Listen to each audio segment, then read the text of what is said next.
একদম বড় বড় করে আছে যে 7 লক্ষ টাকার দুর্নীতি। বেতাই পঞ্চায়েতে 19 लाख টাকার 100 দিনের কাজে दुर्नीति। मोदी आया, ममता भी आई, लेकिन एक बार भी बोला कि কাল বৈশাখীতে এই গোটা তেহট্টের কলার পেঁপে গাছগুলো সব পড়ে গেল, তার জন্য কি হবে? কোথায় গেল কৃষকের শস্য বীমা?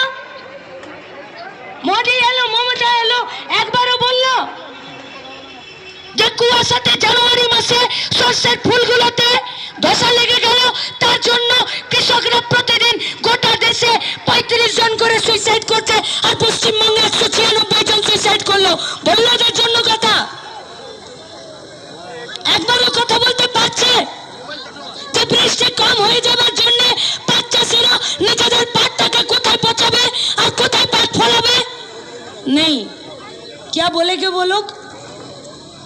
বাস শুধু তুই আর আমি, আমি আর তুই, মুকুট আমার, মণি তোমার, তাই তো? আর কি বললেন সুমিতদা? বললেন ওর দুটোই উপায়, হয় হীরানন্দানী নইলে ওয়াশিং মেশিন, এর বাইরে ওর কোনো উপায় নেই। আরে তুমি দুপাতা ইংরেজি বলো, দুপাতা ইংরেজি খাও, ক্ষমা করবেন কে বাংলা খায় কে ইংরেজি খায় আমাদের দেখে লাভ আছে?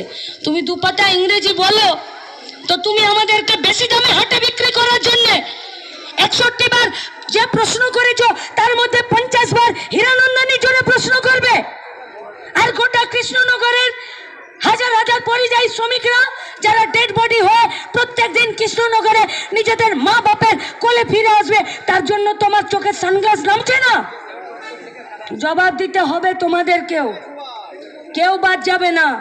তেহট্টের এমএলএ যদি ভাবে দমকলের চাকরিতে দুর্নীতি করে আঙুল ফুলে কলা গাছ হয়ে আমি বেঁচে যাব, আমরা এখন দিন গুনছি, তৃণমূল আগে উঠে যাবে না আগে এমএলএ জেলে চলে যাবে, শুধু তার দিন গোনা হচ্ছে, থাকবে না।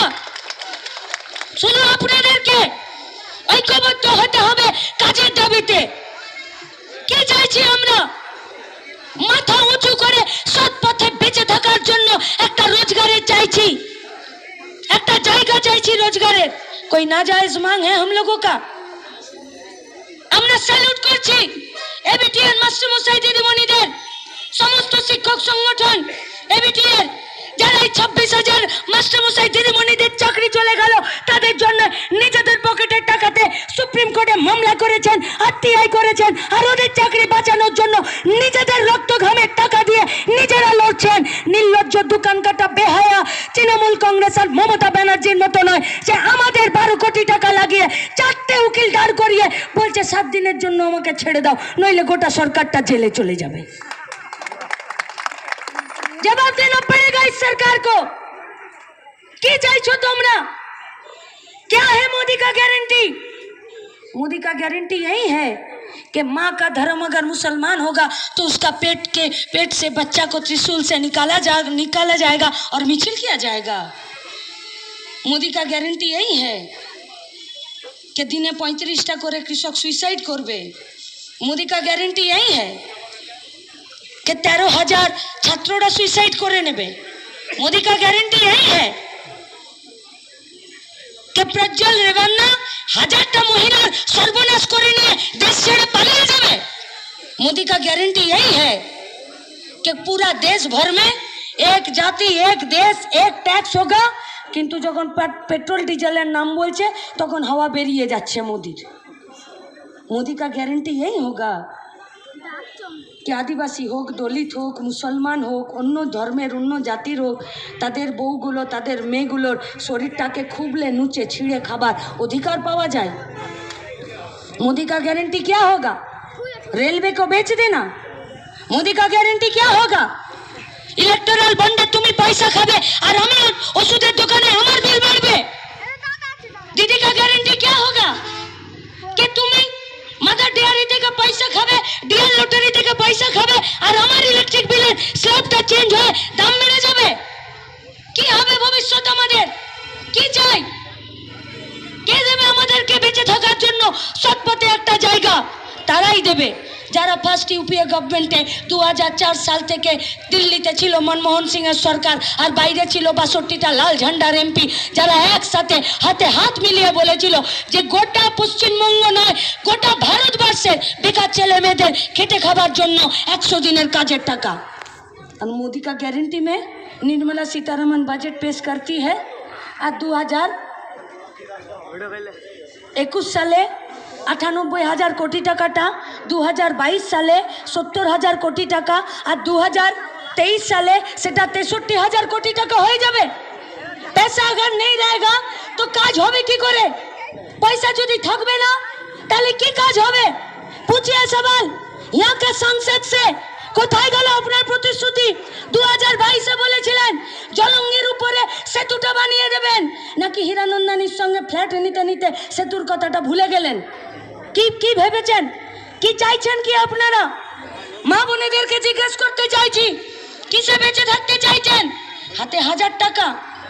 अरे रात का समय होगा, अंधेरा का माहौल होगा, तो कोनो চ্যাংড়া ছেলে আমাকে দেখে সিটি মারতেই পারে।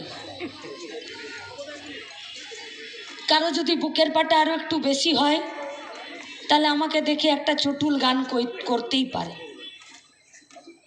তার থেকেও যদি আরও একটু বুকের পাটা বেশি হয় আর তৃণমূল বিজেপির সঙ্গে যোগাযোগ হয় তাহলে হয়তো আমার হাতটা ধরে ঝোপে টেনে নিয়েও যেতে পারে। কিন্তু গোটা রাজ্যের পরিস্থিতি কতটা খারাপ হলে বাপ মা ভাই স্বামীর সাথে খেতে বসা মেয়েকে তৃণমূলের পার্টি অফিস থেকে 2 টাকার ফুটো মস্তানগুলো আসে আর এসে কড়া নেড়ে বাপের সামনে বলে যায় যে তোমার ডাগর বউটাকে রাত 12টায় পার্টি অফিস পাঠিয়ে দেবে। আর তারটা সেটা শোনার পরেও আমার বাপ, আমার ভাই, আমার বেটা আর আমার বর মাথা নামিয়ে খাবারটা খায়। কতটা অসহায় হলে ঘরের বাড়িতে উঠোনে বসে পাড়ার ছেলের এত বড় একটা নোংরা কথা শুনে তারপরে রাত্রি 12টার সময় দরজাটা খুলে দিতে আমার বাপ বাধ্য হয় যে যা চলে যা পার্টি অফিস, ভোরবেলা বাড়ি চলে আসবে। था लाल झंडे का सरकार पश्चिम बंगाल में, किसी माई का लाल का हिम्मत नहीं था हम लोगों का घर का बहू बेटियों की तरफ आंख उठा के देखने का। আর আজ পরিস্থিতি পাল্টেছে। জেলে থাকা মেয়েরা 196 জন পোয়াতি হয়ে গেল। পশ্চিমবঙ্গের বাজারে, খোলার বাজারে অ্যাসিড বিক্রি হচ্ছে। 400টা মেয়েকে পণ পোথাতে নতুন করে খুন করে দিল। মোদি 8 ঘন্টার কাজের শিফটিংটাকে 12 ঘন্টা করে দিল। ও তো আমার মায়েরা পিছনে দাঁড়িয়ে আছো, কোনো একটা বেটা ছেলের সাথে 12 ঘন্টার কাজে আমি করতে পারবো তো? কোনো কারখানা, কোনো ফ্যাক্টরি, কোনো দোকানে রাত 8টা থেকে সকাল 8টা, ভোর 6টা থেকে সন্ধে 6টা অবধি?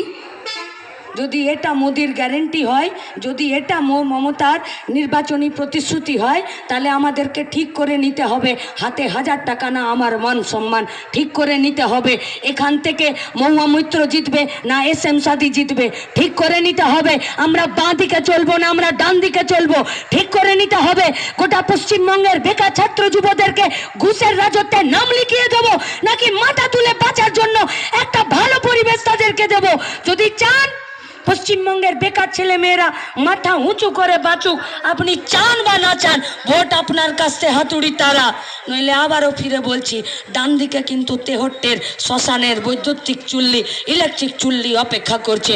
কাউকে বলতে হবে না, আপনার ভবিষ্যৎ শ্মশানে গিয়ে শেষ হয়ে যাবে। তাই আপনাদের কাছে আমাদের আবেদন,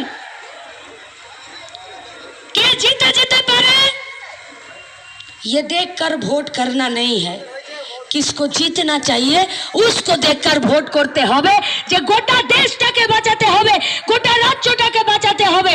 আমি না বাঁচলে এ দেশ বাঁচবে না, 73 না বাঁচলে কৃষ্ণনগর বাঁচবে না, আর নাটনার মোড়ের বাচ্চা ছেলেমেয়েগুলো যদি না বাঁচে এই 73কে কেউ বাঁচাতে পারবে না। তাই বাঁচতে যদি হয় তাহলে লড়তে হবে। আর লড়াইটা ভোটে, টিভির খবরে, কাগজে, ভাষণে, মঞ্চে, লিফলেটে কোথাও ভোট হবে না। ভোট যদি করতে হয় তাহলে বুথে দাঁড়িয়ে থেকে ভোটটা করতে হবে। পুলিশের নামে ভোট করব আমরা? পুলিশ আমাদেরকে প্রোটেকশন দেবে তবে আমরা ভোট করাবো? কি হলো? পুলিশ প্রোটেকশন দিলে তবে আমরা বুথের লাইনে দাঁড়াবো? ভিডিও প্রোটেকশন দিলে তবে আমরা ভোট করাবো? তাহলে পঞ্চায়েতের ভোটটা নিজেদের কোমরে জোরে করেছি তো, তাহলে এসএম সাদির ভোটটাও তো নিজেদের কোমরে জোরেই করব। কোমরের জোরে আর বুক ঠুকে 13 তারিখ পর্যন্ত নিজের বুথের লিডটা নিজে গ্যারান্টি করুন। মোদিকে হারানো আর দিদিকে হারানো সময়ের অপেক্ষা, রাস্তায় থাকুন। দেখা হবে 24-এর 4 জুন আর 26-এ এই সরকারটাকে ফেলে দেওয়ার পর। চলুন, রাস্তা কিসি কা বাপ কা নেই হ্যাঁ, ওই রাস্তা পর আমাদেরও মিছিলের দখল নিতে এবারে আমরা প্রত্যেকে রাস্তায় থাকবো। ইনকলাব জিন্দাবাদ, লাল ঝান্ডা জিন্দাবাদ।